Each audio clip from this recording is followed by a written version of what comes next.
Hey YouTube, it's Matt with Olympus Reptiles, and today I've got Caleb here with me again.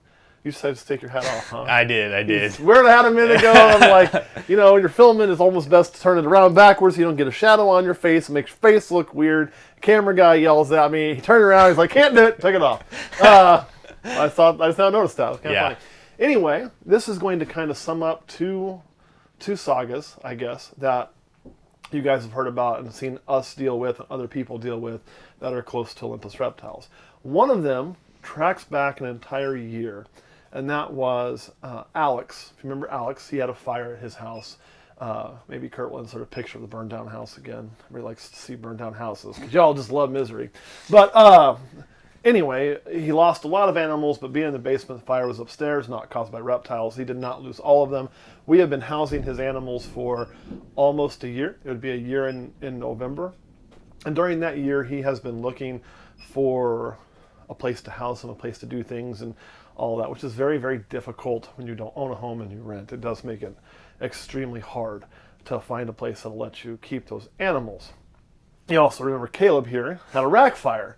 So it was more of a rack melt, I guess, technically. Yeah. You didn't see actual flames, just a lot of smoke and everything melted to the point shit couldn't even open and lost quite a bit of the animals that you were starting. You were kind of just beginning the journey of breeding. Now you've been involved in animals forever. Yeah. Work shit that I won't work. Like mambas, like black mambas and things. But we're just kind of starting your breeding journey. Right. Yeah. Thank you. Words of wisdom. Anyway, few of us, came together, helped out, got you some equipment, also got you back started on a few things.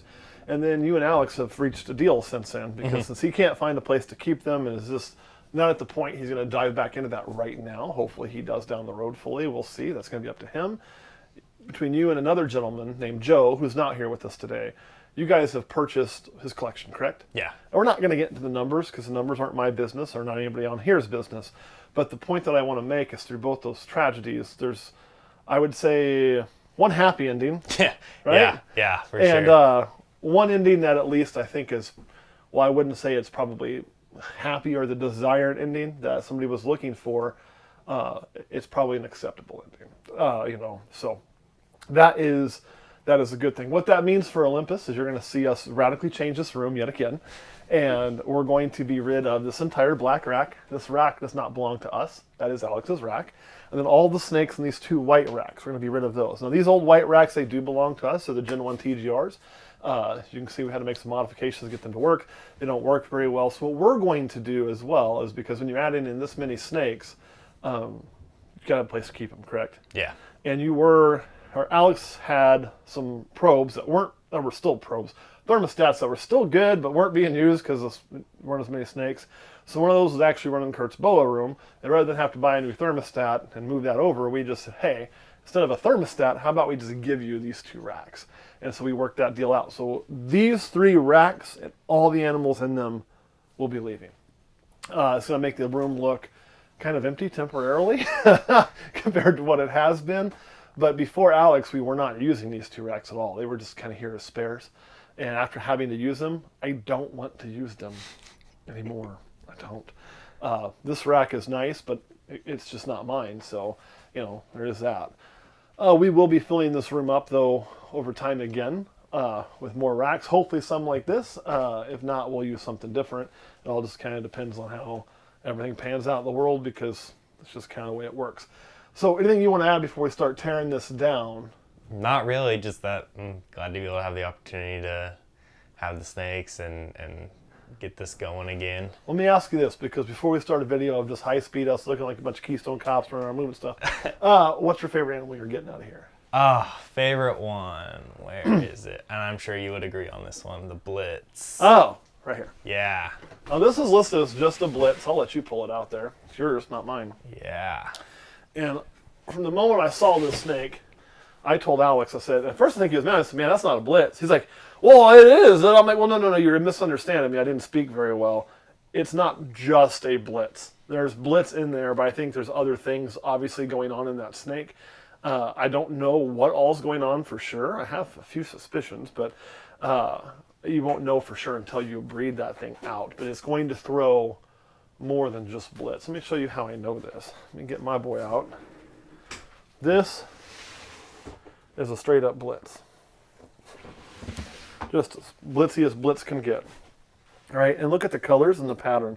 So you got, blitz will blow the pattern out some, but you pretty much still end up with dual holes most of the time, where it's trying to make dual holes. It's trying, you get the twisting going on in there. This is way more blown out. You can see there's more black in there than there are in these. Even on the ones that are two, look at the difference, how much more black there is for stats, so it's a bigger hole. You got the scales, 2 scales making that. There's about 3 always making it here. And it's just more chewed out. You can still see the twisting, even the twisting, where it makes these hearts where it's just the pattern's so chewed, except for there you can really see it. And then the coloration. So what that tells me is there's probably something else in there. What it is, I can't say for sure, but I am certain. Well, I shouldn't say I'm certain, because I didn't buy it, I didn't make it. But if I was betting in Vegas, I would put money on there's more than just blitz in that. So yes, I do think that is one of the cooler snakes in the collection. But all right, with that, we ready to do some work? Let's do it. Yep. All right, let's do it.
All right, guys, so we've got a lot of work done, and the room looks totally different. Yeah, it kind of looks like ass. Actually, it looked really like ass, but Kurt insisted on sweeping the floors before we showed anything.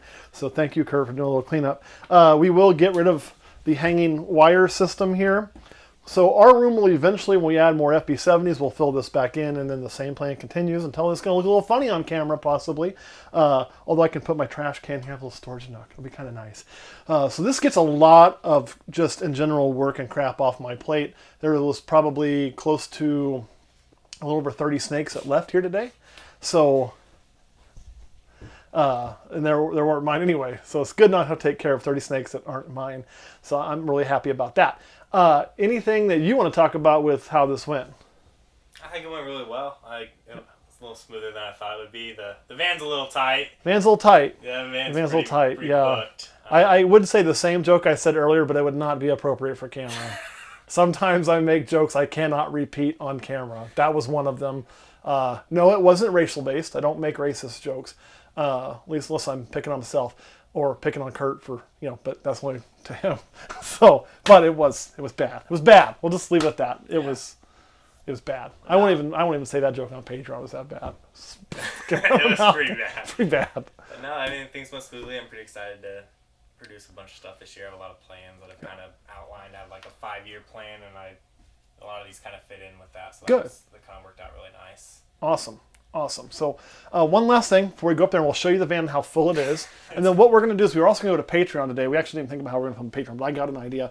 And I'm going to have you talk on Patreon today about what you think this means long term to what's going on, how it's fixing, how your world changed and your breeding plans. I've never been through what you went through. Yeah. I've never, fortunately, these are kind of not wood. Yeah. There's some wood here. Fortunately, I've never had a rack fire or house fire like you and Alex both experienced, which could just vastly change the landscape of what you're doing. So I guess what I want to do on Patreon when we go there is just have you run through the, kind of the emotions and the plan changing and how that's worked and kind of where you're at now and kind of how that looked. Because I'm sure somebody else is going to go through that, unfortunately. Hopefully none of our people, hopefully none of you watching, but it's just... It was drastic. It was drastic. Changes, but before we go, I want to tell you guys one thing that you do have to do is you always have to believe that things will get better. We're going to go show you how full the van is, right? Yeah. And you always have to believe in the things you care about. And there was a non-believer among us today.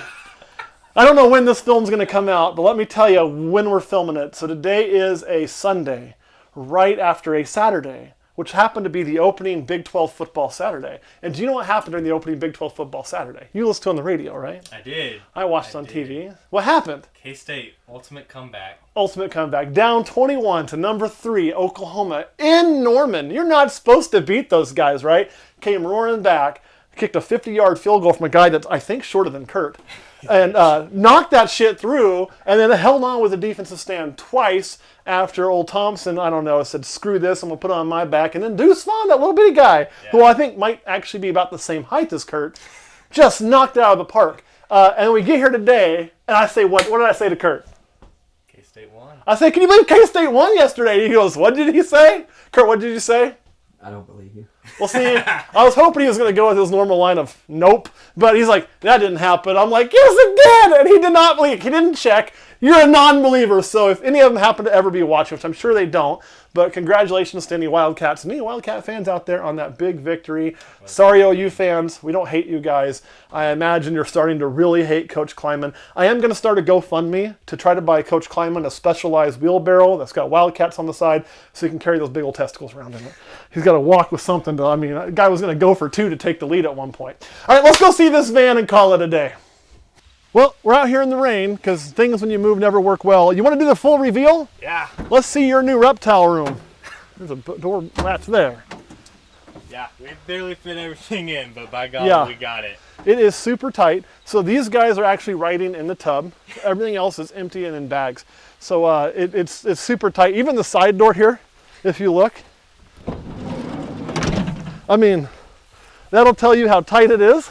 Let's take a quick look into the front of the van. Of course, this is our shop van, and the passenger seat is all filled with snakes, along with the floorboard, right? Yep. So, full of snakes. This is usually a rat hauling van. Very little room left, but enjoy, man. Congratulations. Yeah. All right, anything else you want to say before we go? No. All right, you non-believer, Kurt, anything you want to add? No. Can I get an email from you at least? No. Can I get I'm sorry, I doubted you Wildcats? No. I still have to check it out then. He still doesn't believe us. All right, guys, thanks for watching. We'll see you next time.